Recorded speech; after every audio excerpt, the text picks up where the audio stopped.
This is Forge Daily with Mackenzie Barwell on the Forge Audio Network. Welcome to this episode of Forge Daily. I am your host, Mackenzie Barwell, checking in November 20th, 2024. It's been just over 10 days since the CPL Final, and Forge have officially concluded all of the end-of-season player meetings and media. Over the past couple days, players have dispersed, went back home to begin the off-season. In the last episode I had on the audio network, I broke down that final match of the season against Cavalry, spoke, of course, with head coach Bobby to get his thoughts on the game, and then also the transition into 2025. So today I thought it'd be a perfect opportunity to just reflect on the season as a whole, because while the campaign did end with a tough loss in the final, there's still no denying the huge moments and incredible accomplishments Forge had this year. So before we shift to what's next and looking to the future, let's take a moment to reflect on what has been another remarkable year of Forge football. All right, let me start by rewinding 10 months ago when Forge FC hosted and went toe-to-toe with Mexican giant CHIVAS FC in the CONCACAF Champions Cup. If you recall, after two legs, Forge ultimately fell to them 5-2 on aggregate, but the second game in particular really set the tone for the quality of football Forge intended to play this year. To refresh your memory, CHIVAS opened the scoring early, but Forge did show that resilience and created some promising chances throughout. Ultimately, it was Jose Castillo's second half goal that sealed the win for CHIVAS. If you remember, Forge FC did have that late highlight as 17-year-old Kevaughn Tavernier scored his first professional goal with a strike in stoppage time. Now, despite the early exit, throughout the season, Coach Bobby has looked back on this experience and highlighted the importance of playing against top-tier competition like this team, and also how moments like KJ's goal really highlighted his bright future ahead. We spoke to Noah and Dom earlier today. They shared how playing in the CONCACAF Champions Cup really set Forge up for success heading into the regular season.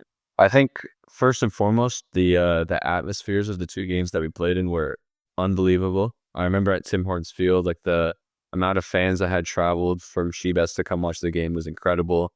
So in general, just the environment of that game itself being such like a high stakes game, those are the types of environments that makes you play better as a player and as a team. So then like we go from that, we had a great performance in the first leg. You know, there's like a 20-30 minute spell in the first half where, you know, like we were in the game, like right there with them. So it was unfortunate that game kind of slipped away from us, because any narrow result would have meant that, you know, like everything would have been to play for in the second leg. I'm not saying it wasn't, you know, because we went down there knowing that, hey, maybe if we score like a goal or two, this thing could change really quickly. And when you're playing in a stadium in front of like 30,000 fans on an amazing like grass field, those are opportunities that only come around very few times in your life. So it was nice for me to start and play in that game. You know, that was another game where we played an incredible first 10 minutes and we conceded off a corner, which, you know, is not the best thing to do in football. But, you know, for KJ to score in that game was very nice. For that in general, just to be a very close affair, I think was a big testament to the way that we prepped for the competition, and then kind of a foreshadowing moment for how the start of the season was going to go.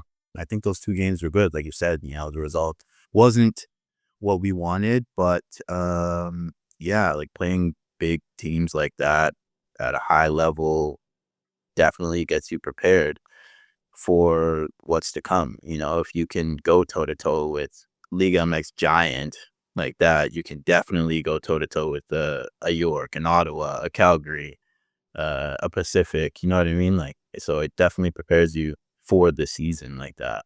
Next, we've got the league's first ever school day match. If you can recall, this game was the first round of the Canadian Championship versus CF Montreal, and over 14,000 students turned out for this match to create one of the most lively and electric atmospheres we've seen here at Tim Hortons Field. Kevaughn scored Forge's first and only goal on the day to tie the MLS side. So let's take a moment briefly to revisit that day with some of Coach Bobby's post-game remarks. We created a lot of quality opportunities. Most importantly, we played some quality football. 30 seconds in, I think we're clear on goal on one of those, and that's the intent of the team. And that's the beauty that these environments also bring. You know, this place was packed, it was loud, and I think that always gives energy to a home team. When you come out, it's same time as training with a little bit more intensity and a little bit more at stake. yeah, it's. I think the players enjoyed it. I think the initiative from our club is fantastic. Ended up being a cup game, but if we can energize just a few of those fans, if all of them, that'd be even better. A few of those fans, it's only great for the game here in Hamilton, for us as a club, and Canadian soccer. If you've been following along with Behind the Beard and other media surrounding Forge this season, you'd know that one of the team's biggest goals set at the beginning was success in the Canadian Championship. Defeating CF Montreal 2-1 at Stade Saputo to win 3-2 on aggregate and advance to the Can Champ semifinal was a big step in that direction. In the second leg, Forge struck early with Benny Badabanga setting up Daniel Para for a 14th minute opener, and then just 10 minutes later, none other than Kwasi Poku to double the lead, scoring again in what was a new position for him at the time, in the number 9. But that victory marked Forge FC's first win over an MLS side and secured their third semifinal appearance and a chance to chase the Voyageurs Cup. Here's more from Dom and Noah on what that win meant for the team at the time. First of all, that school match was nuts. It was crazy. 15,000 screaming kids at 11 a.m. in the morning is unheard of. No, it was an incredible experience. Just kind of playing in that game, especially against a side like that. It's always been a goal of ours to beat a MLS side. We've had a chip on our shoulder for years. We played them like a couple of years ago, lost in pens. Played TFC, lose in pens. So we've went a lot for us to kind of get past that, get to the semifinal, because that's like one step closer to one of our goals for the season. Certainly, knowing that we were going to play against Montreal, that had been a fixture where in the past couple years we hadn't performed at our best, and certainly the results hadn't gone our way. And honestly, a lot of us didn't really know what to think playing at, I think it was like 11 a.m. on a Tuesday in the first leg against Montreal. But having 15,000 people out to watch that game was incredible. Again, like atmospheres like that only make us play better. We started that game absolutely like flying. Daft scoring in the first half was an amazing feeling for all of us, because then it was kind of the realization like, hey, we're playing better than them and we're winning. And this is a real opportunity for us to continue advancing in this competition. And so to come out with that game with only a draw, I think was a little bit hard done by. I know even I had a chance like in the last minute of the game to score, and that would have been incredible. But at the same time, now we're going into play against them at their stadium with this newfound confidence that we hadn't had in past competitions against them. And so to go into that game and then, not have a striker, that's the first game that Kwasi started up top. You didn't really know how that thing was going to work out. And then, Danny and Kwasi both score in the first half, and we go into halftime at 2-0. And that feeling in itself was incredible. We had to wait a little bit longer to win that game because of the lightning delay. But just to go up against a team like that who has so many big players and such a well-historied club, and to play the way we did over 2 legs was honestly hats off to like our team and the way that we handled that situation, and to our coaches for the way we tactically prepared for that match. But it allowed us to advance to the semifinals and gave us a chance to play another big game that all of us had been looking forward to, which was against Toronto FC. All right, we'll continue in chronological order here and look at Forge FC's win over Toronto FC at home on July 10th. The first 15 minutes were unforgettable. In the 10th minute, Benny Badabanga shocked everyone by scoring from behind the center circle in Forge's own half. Then moments later, Kwasi Poku doubling the lead with a brilliant backheel finish off a pass from Dav Joignier. The team honestly just showed real comfortability and dominance against this TFC side that they've been waiting for the opportunity to beat. So let's relive this one by watching the highlights back and listening to the play call on those 2 goals. Who have dominated possession and tempo since. This is Benny Bunga, and he's going to try and catch Kevaughn out. Benny Bunga! He goes ballistic, and Forge lead in the semifinal. Oh my goodness, Benny Bunga! Oh, he's going to have to be big. Forger hungry. Poku! It's 2! Kwasi Poku! 2-0 for Forge, and the match isn't even 14 minutes old. It is absolutely shambolic for TFC. Again, another electric atmosphere at Tim Hortons Field, and Forge would secure that victory 2-1, but unfortunately, because of the away goals rule, a 1-0 loss in the second leg would eliminate them from the competition. I asked Noah and Dom to speak on the team's effort in the Canadian Championship and the impact on the club after beating 2 MLS sides this year. I think, again, to play TFC at home in front of such a big crowd, to beat them at home, I think that was just a special moment in itself. Knowing how many guys we have on our team that have been a part of that system and have been there and then gone away and have found a new home at our club. So I think that meant a little bit more to everyone else. I think the only piece of regret I would say I have is the game that we did have at home. Like we were up 2-0. We hit the post maybe once or twice in the second half to potentially make it 3-0, and then we conceded a poor goal at the end of the game to make it 2-1. So it was closer than it should have been. And in football, sometimes in the moment you don't realize how important those small things are. But then you go into the second leg where Insigne scores in the second half, and then on aggregate it's tied, but they go through because of away goals, and you think what you could have done differently. So although the overall result was definitely not what we wanted, there's a lot of things for us to be proud of. Obviously it would have been amazing to play in the Canadian Championship Final again. Second time would have been for us, but just in general to perform the way we did and against big opponents like that who have players making millions and millions of dollars, I think was very important to us. I know it's very special for a lot of us to have family come up to BMO to watch us play. That's a stadium that I'm sure every single player in my team has gone as a kid to, go watch TFC growing up. So that was very special as well. Me personally, I absolutely hate that away goal rule. Like, you should just kind of play till one side wins. Yeah, definitely leaves a sour taste in your mouth just because, like I said, before with Chivas, like if we can go toe-to-toe with sides like that, like we can definitely continue to play at that high level throughout the rest of the season. Now, although not the finish Forge would have wanted nor expected from the Canadian Championship, it also marked the beginning of an incredible run of form for striker Kwasi Poku.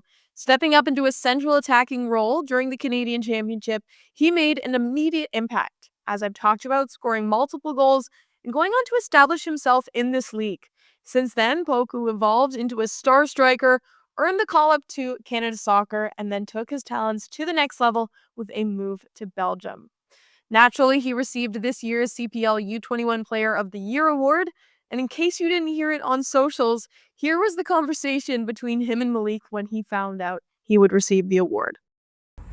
I tell my boy some good news. Let's see if he answers his phone or not. What you saying, brother? Yo, G.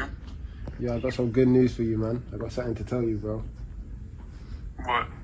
You won U21 Player of the Year, my boy. But. Hey, when you called me, bro, I knew they were gonna do something with you, but nah, that's good news. That's great news. Yeah, bro. Type-ish, something light, yeah. Something light. Just a last little collection, revenge tour type-ish. Yeah, I didn't know I could win it, but like obviously it's the one award that I feel like eluded me. So man, it feels good. Yeah, collect that, bro.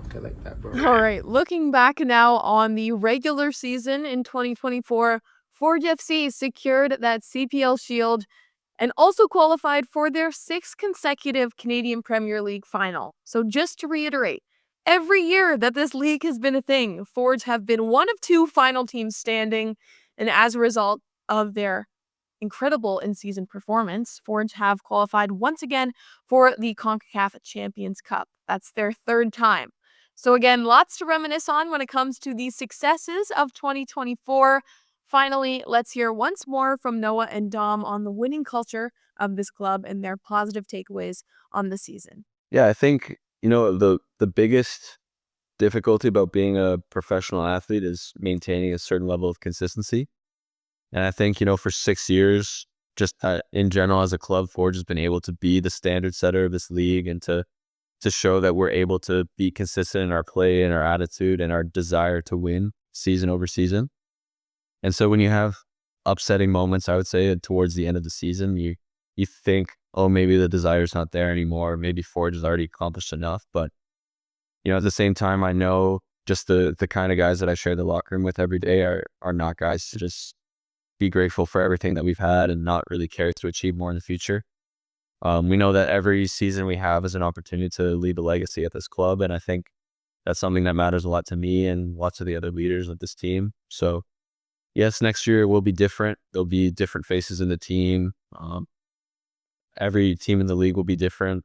There'll be a bunch of new challenges for us to face, but at the end of the day, we're Forge. We aspire to do all the big things that teams from this league can do, and that's just something that we'll continue to strive for going into next season. That's just the culture that is within the club. Everybody knows that. I would say after 2019, because that was the first year, come in and every team sets that goal, to be the best and blah blah blah. But then 2019 we did that, we proved it, and then 2020 we did it again, and so we kind of set that bar, like, okay, like, you're coming here to win. This is what we got to do, and so we won. Now what can we do to continue to do that, to do it again? And we find new ways, and coach finds new things to implement that, like, we can get that done. And then, like, the mentality of that core group, we just instill that into the new players that come in, and everybody comes in. We're a tight-knit family.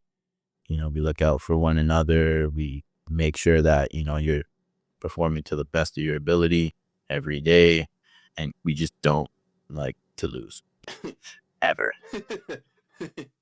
All right, that will conclude today's episode. Thank you so much for tuning in, not just today, but throughout the season. I really hope you enjoyed this reflection on the past 10 months, because Forge FC are truly a unique team, but also play in an equally unique league that offers so much to celebrate and reflect on. So thanks again for listening, and I'll be back to check in on the audio network soon. This has been Forge Daily with Mackenzie Barwell. If you like what you heard, please like, follow, subscribe, comment, and share.